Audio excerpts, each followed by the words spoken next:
And let me turn that off. Welcome back to the Experience Podcast with just me again. It's another solo episode. A bit of a tight week, and look, we've been trying to get Nathaniel back on the show. He's a little busy with law school, but we wanted to give our listeners another kind of football sports centered episode. With the Super Bowl just happening. Um, well, by the time this comes out, a couple days ago. Uh, so, and you guys seem to like the sports ones usually. So, we try to, I'll try to get back into them. It's not going to happen all the time, but every once in a while, when there's something that I feel like is we're talking about, we can kind of talk a little bit about football. We haven't really talked a lot about this season, and we'll see. So we'll see how this goes. The usual caveat. Oh, sorry, I thought I heard something going on outside. The usual caveat uh, with these solo episodes, I have no idea how long it's going to go. I say that every time, and then of course it lasts 40 minutes or so because I keep rambling. But we're going to talk.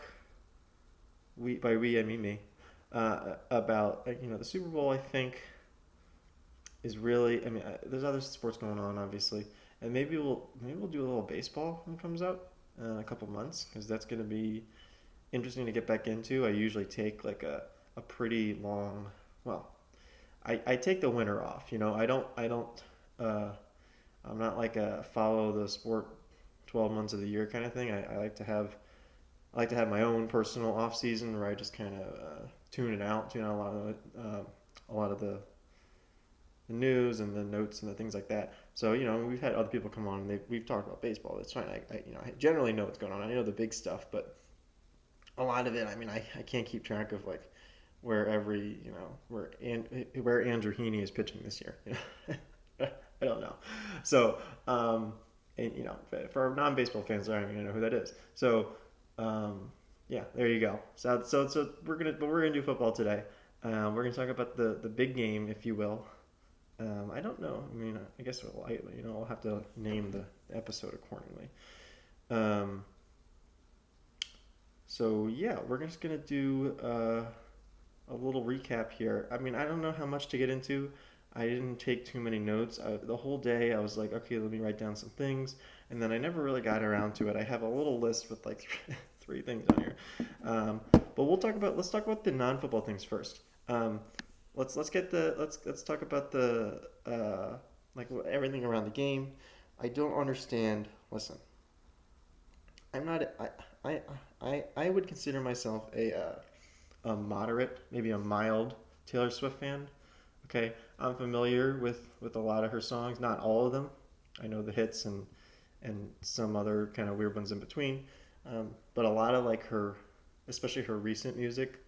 Well, I know a decent amount of her recent.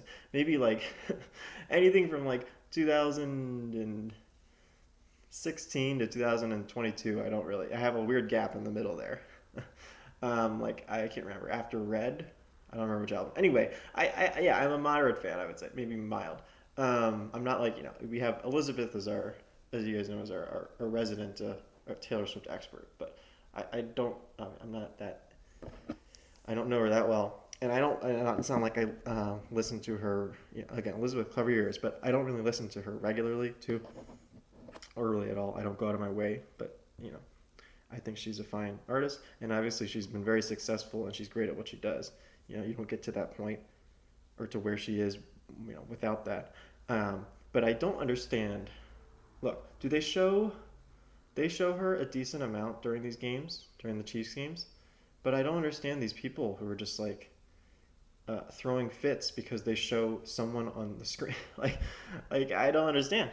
I don't understand why it aggravates people so much. Like, really? Is it really ruining your experience? You can't focus on football? The whole thing is ruined? You're never going to watch a game again? Because that's a lie. You're totally going to watch the next game, the next Chiefs game, whenever it comes on. I think what you're seeing here is it's definitely a selection bias, right? Because, look, Taylor Swift, very famous.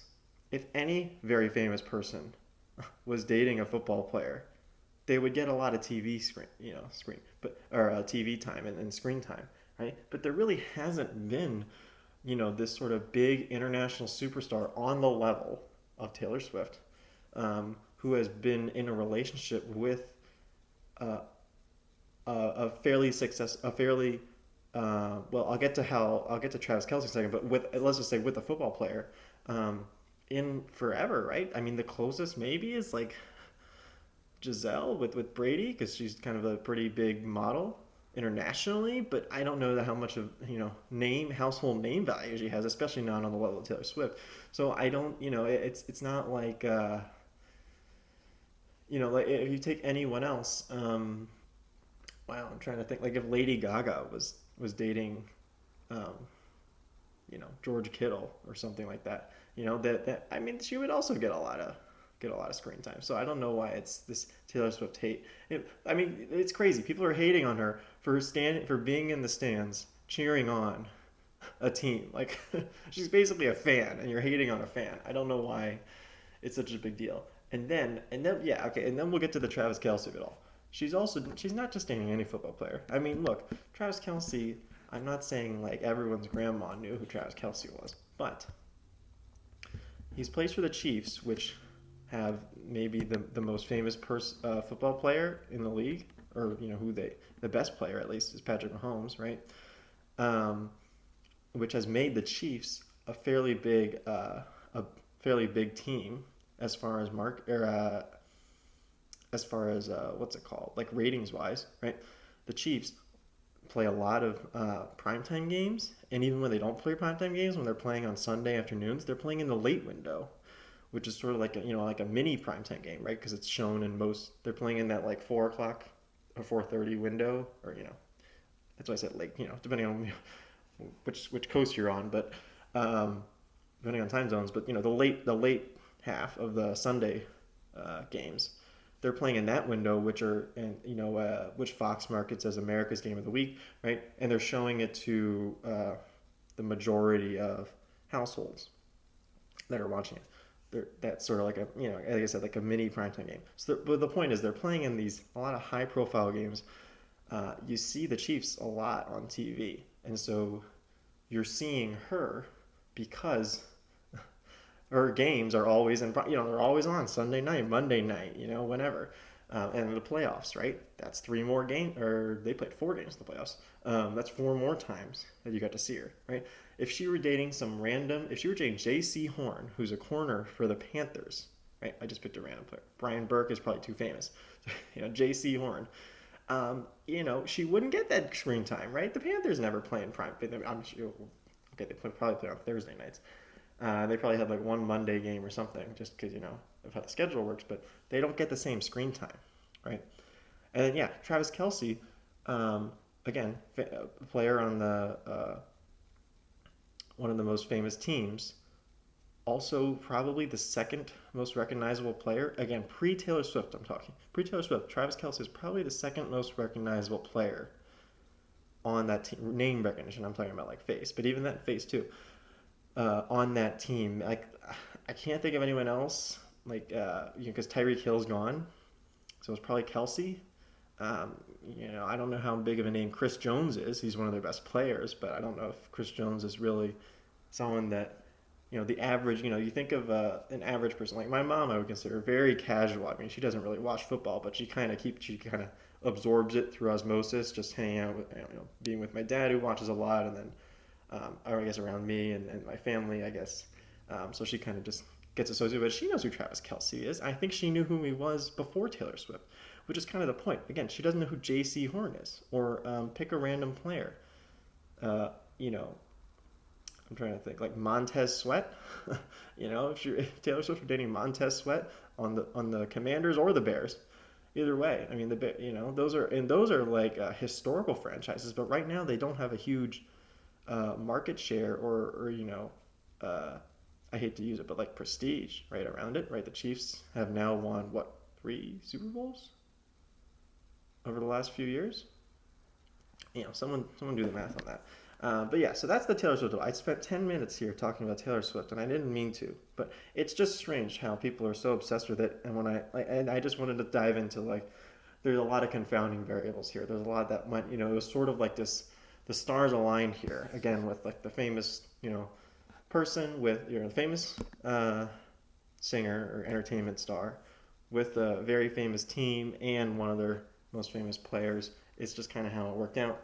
I'm not even going to get into the political nonsense of it all. Uh, I'm not even going to touch on that part. I'm just talking about the people. I mean, one of these people, I'm going to call him out, my dad, who's just like, and he even admitted, he's like, I don't even know why I get so aggravated or get upset by it. And I'm like, yeah, why do you get upset by it? It doesn't make any sense. It doesn't ruin the game. I think someone did a counter last night for how often she showed up. I will say, she shows up when the Chiefs do well, and the Chiefs didn't really have a big offensive play for the first quarter and a half, and she didn't make an appearance on the screen from kickoff until like halfway through the second quarter. So, um, yeah, so that's Taylor Swift. So we're gonna move on. We're done talking about Taylor Swift. I'm gonna check that off. There we go. We're done. Actually, I deleted it because we're done with that. Just because I find it, I don't know, I find it mostly boring and like, what are we doing here? So the next topic, we're gonna talk about the ads. Okay, the ads, right? Everyone loves the Super Bowl commercials, but this year I was with a small group. I'll say it was less than 10 people. I'll say that I was with. I was the youngest too. Most of these people were older, um, and they didn't seem very into the ads this year. They were very now that I did point out to them the second quarter is where the premium ads are because that's where you get it. That's the highest cost for ads is during the second quarter because that's when the most people are watching the game is in the second quarter. Because you think about it, the first quarter people are still kind of getting into it, or they're still arriving to their party or whatever, and then in the second half people tail off as as this happens. So the second quarter is the that premium time slot for ads, and I think there were some decent ads in there. I mean I don't remember any specifics because I have terrible memory on that.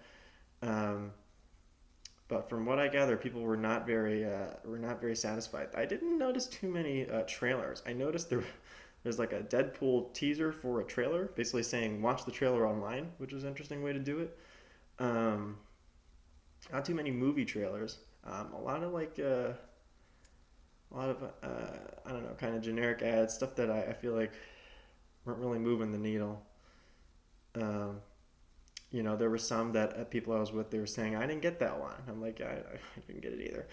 Some of them were a little off. But that's it. That's it for ads. We're gonna scroll right, not scroll. We're gonna move right through this, and we're gonna get to the rest of the game. So let me see what I had here. Now let's talk. Let's see which things should we hit on first. I gotta pull this up. You're gonna hear typing because that's how we do this. We're not very professional on this podcast. We don't have it already up. We don't have better sound systems and things like that. Um, anyway, we never even talked about it. The Chiefs did win. Um, it was a uh, very tight game, and there was if you do kind of a noise canceled score, right? If you take out a lot of the noise elements like penalties and turnovers and things like that, stuff that like super noisy, and you just get to like the fundamentals of how the offense and defense were playing, um, they would actually tell you that the teams were very close in how they performed last night. The big difference being that the 49ers uh, had a couple sort of drive ending, a couple of bad plays basically, a couple drive ending plays, and then the fumbles. Right, there were technically 7 fumbles in the game. Right, and that includes like one where the bad snap. Patrick Mahomes got like a bad snap one time, but he picked it up immediately. It still counts as a fumble. So there were 7 of those. The Chiefs recovered 6 of them. Right, and that also includes the punt return, or I guess lack thereof, that the punt return fumble that the Chiefs recovered. So there were a number of fumble recoveries that the Chiefs got their way, but then also the 49ers got a little luckier on the penalty side, so that kind of canceled out, but ultimately, like I said, it was sort of like uh, that's just how it worked out. It was a very close game, and you really hope, I've already seen articles on websites about how the 49ers should be looking seriously at this, and Kyle Shanahan is in shambles and all this, and I think that's a little bit of an overreaction. It was clearly a very close game. could have gone either way. It literally went to overtime. It's only the second game to go to overtime in Super Bowl history. So yeah, I don't know. I think there's not really a lot of takeaways as far as like what does San Francisco need to do to figure out whatever. They played as well as they could have.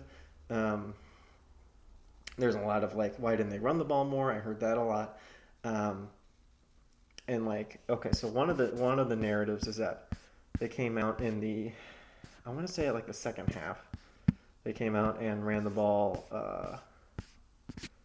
6 times. Yeah, like six straight. They passed the ball 6 straight times, which is a bit deceiving because basically they passed the ball on first down. The first 6 plays where they passed the ball on first down and they got like, I think they got a sack or something, and so it was like 2nd and 15. And then at that point, you kind of have to pass the ball.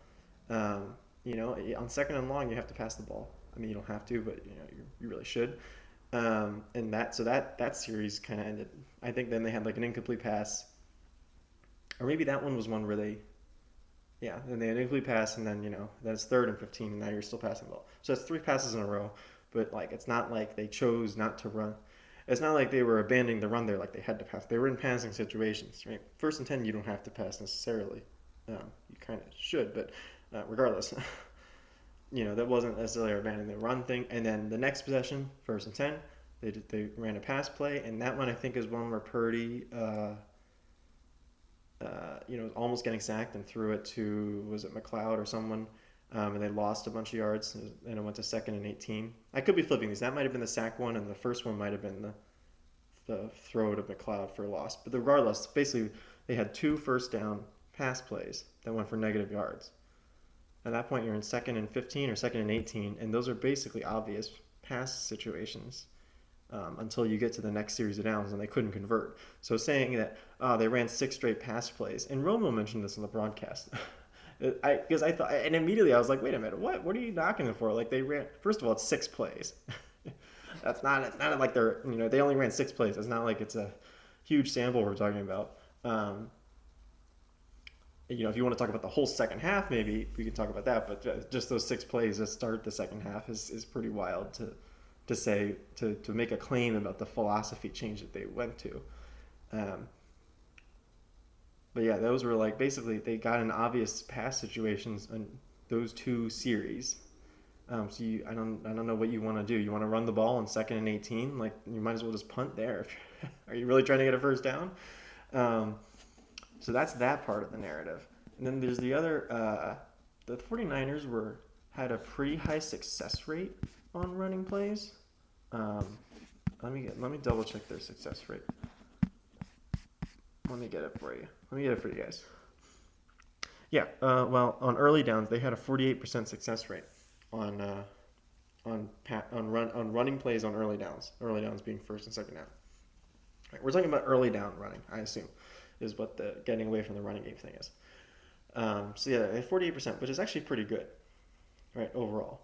The problem is they had a very low, or I should say, a very negative EPA per play on that, and that's largely because of, first of all, you have the fumble, was that in the first quarter, and then you had a number of really bad running plays, right, like that can skew that EPA per play, even if the success rate, which is more of a percentage of plays that are positive, right, so they had a lot of plays that were positive, but the plays that were negative were really bad, right, and that dragged down the EPA per play. And maybe Shanahan is thinking, maybe there's some loss aversion there. Like these running plays are not really have a really low. I mean, he's not looking at the EPA per play numbers, but he's thinking, I've had a lot of situations where I run the ball in 1st and 10, and now we're in 2nd and 14 because we lost 4 yards on the run play, and now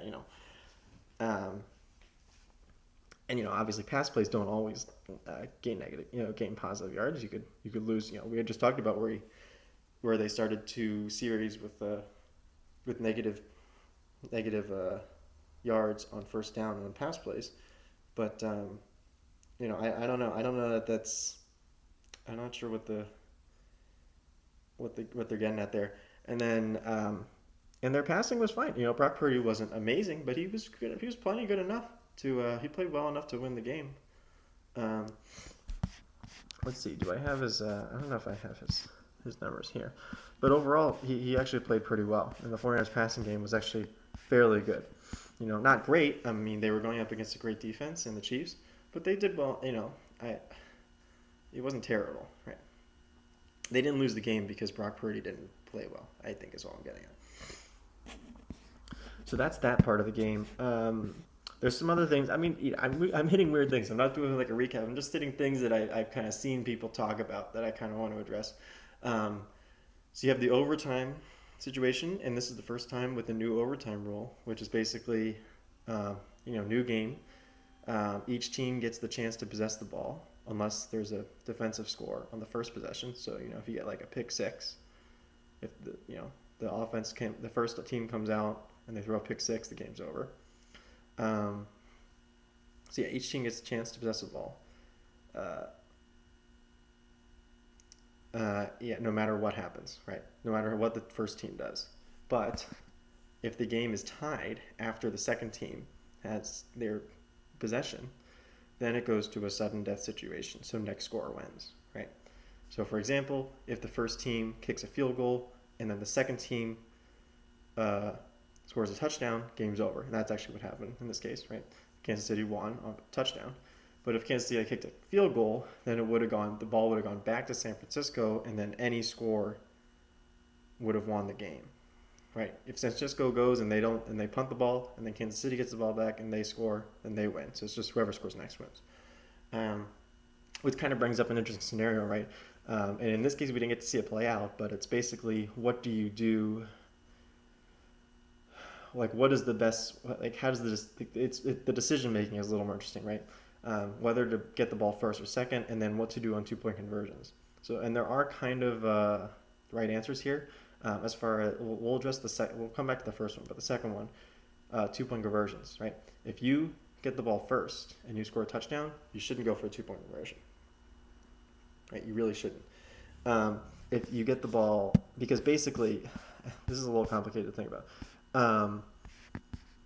Basically, if you assume that a PAT, right, a kick is 100% likely, and a 2-point conversion is 50% likely. For these, we're just using rough stats here. Obviously, it's not. It's like 93 and 49.5% or whatever. But if you assume that, basically, if you kick the PAT and the other team goes for a 2, then you're going to lose 50% of the time, right? If you're the first team. You score your touchdown, you kick the extra point, and the other team scores a touchdown, and they go for 2, you're going to lose 50% of the time, right? That's fine. If you are the first team and you go for 2 and you don't get it, that 50% of the times you don't get it, you lose 50% of the time, right? And if you do get it, then there's still that scenario where the other team gets their 2-point conversion as well, and you go to a third possession and you lose. So basically, you're inviting more scenarios where you can lose, right? Where now more than 50% of the scenarios, or outcomes, if you will, you would lose. So you're actually not better off going for 2 after your first, if you're the first team. But if you're the second team, you do want to go for 2. You have to, basically, because if you just tie the game there, then the other team just needs a field goal to win, right? The other team has that advantage of being the first team in a sudden death scenario, which is a much bigger advantage.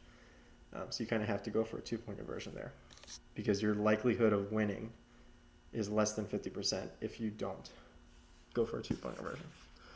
So, okay, that's that. And then as far as which do you do first? Should you be the first team or the second team to possess the ball? And the answer there is actually very unclear, right?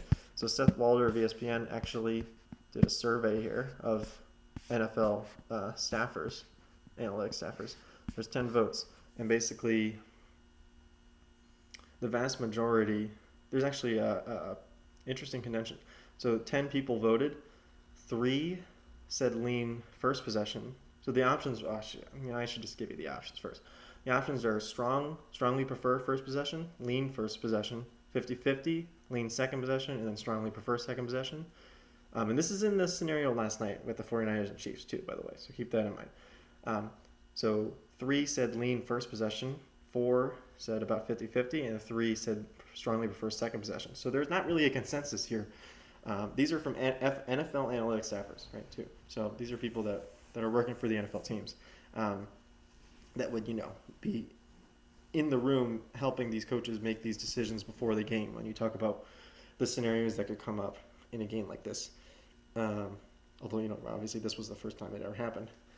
And there's a lot of contention. And basically, Brian Burke of ESPN did a bunch of simulations. I think someone from PFF did as well.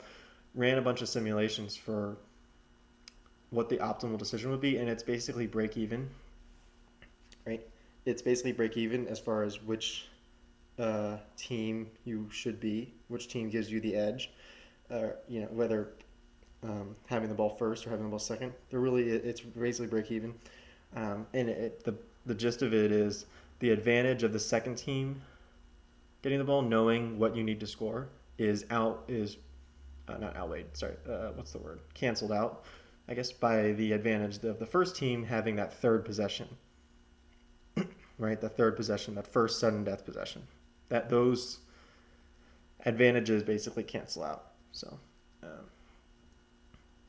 and then as far as last night, and so basically, since it's a break even, then you basically have to use your coaching judgment to say,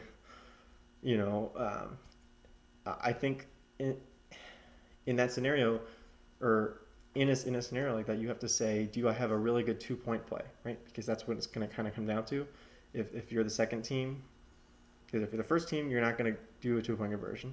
You're going to have to defend a 2-point conversion. And if you're the second team, you're going to have to convert your 2-point conversion, but you don't have to defend one. So if you have a really good 2-point conversion play, if you play that you feel strongly will get that 2-point conversion, then you should probably go second.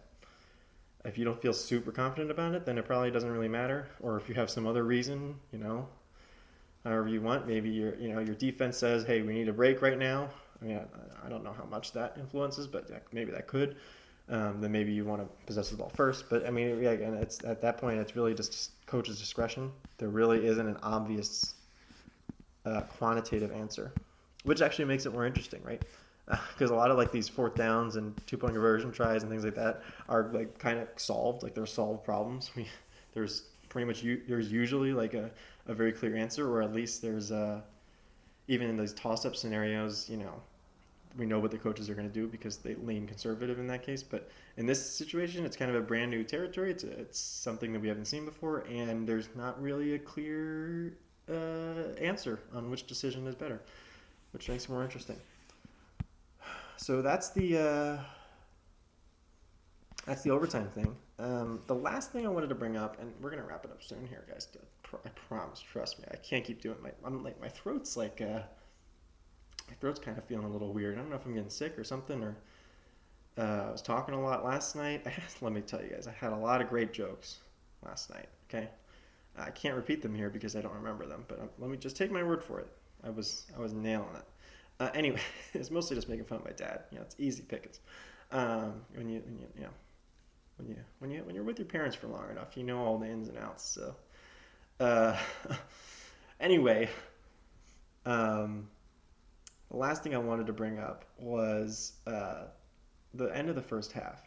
Okay, it's a very easy. It's sort of a very easy thing to see if both teams end the first half, or I guess even the second half, but we're talking about the first half first, but end the first half with timeouts, then someone messed up, right? Someone messed up. Someone didn't manage the clock right? If both teams have extra timeouts, then you're not doing it right. And the answer in this case was actually probably the 49ers. The Chiefs had the ball. I don't have the exact numbers in front of me. I could, but I don't want to type more on the computer. That'll really mess up the audio. It's not great audio anyway. But the Chiefs had the ball late in the first half, down near the goal line, and the 49ers kind of just let the time run down. I can't even remember, did the Chiefs score a touchdown or a field goal? Doesn't even matter. I think they kicked a field goal. But yeah, the 49ers basically just let the time run down and then got the ball back with, 20 seconds and 1 timeout or something, or 2 timeouts. That's not good clock management. I've talked to other people about this, Kyle Shanahan, and clock management is interesting. He's very conservative in terms of clock management and timeouts and even fourth downs too. Um, that's his style, but oftentimes it costs his team a possession, and in this case, it might have cost them a chance at a field goal. That could have mattered in this case, in the case of the game. Um, so that's it. That's all I wanted to say for the game. One more thing. I did see people talk about that missed PAT by Jake Moody that basically caused the game to go, quote unquote, caused the game to go to overtime. I think that's a little bit of a, what's it called? A hindsight bias, I guess. Because I think in that scenario, if he actually gets that PAT, then the 49ers would be up 4 when the Chiefs are driving down and they kick that field goal. It may influence the Chiefs actually to score a touchdown in that scenario. If he had gotten that PAT. Instead, the Chiefs are only losing by 3, and so they have some incentive to just kick the field goal, right? Whereas getting a field goal, if they would settle for a field goal when they were down 4, maybe they don't do that. Maybe they're a little more aggressive and try to get a touchdown to take the lead. Kind of in the middle of the fourth quarter is when that happened, toward the end of the fourth quarter.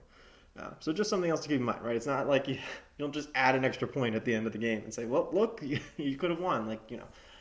The incentives for how the teams play or kind of can change depending on one point even. So that's really it. That's it for this episode this week. We may have, or I'm working on getting guests for the next week's episode. I do have an idea for if it's for the upcoming what's it going to be, 300, number 300. Hold on. Yep, number 300. I do have an idea for that, or I could use this idea just for a random episode when I can't get a guest on for myself, or I could do multiple versions of this. But I do have an idea. I tried out the technological part of doing this type of episode is the hardest part, but I kind of played around with that earlier today, and I think it'll work out fine. But I do have an idea for a little fun episode, kind of different type of episode than we've done. This is your tease that could come up. So we'll, be on the lookout for that. If it might be for number 300, it might be for something else. Who knows? But that's it for the episode. That is the Experience Podcast. So thank you for listening.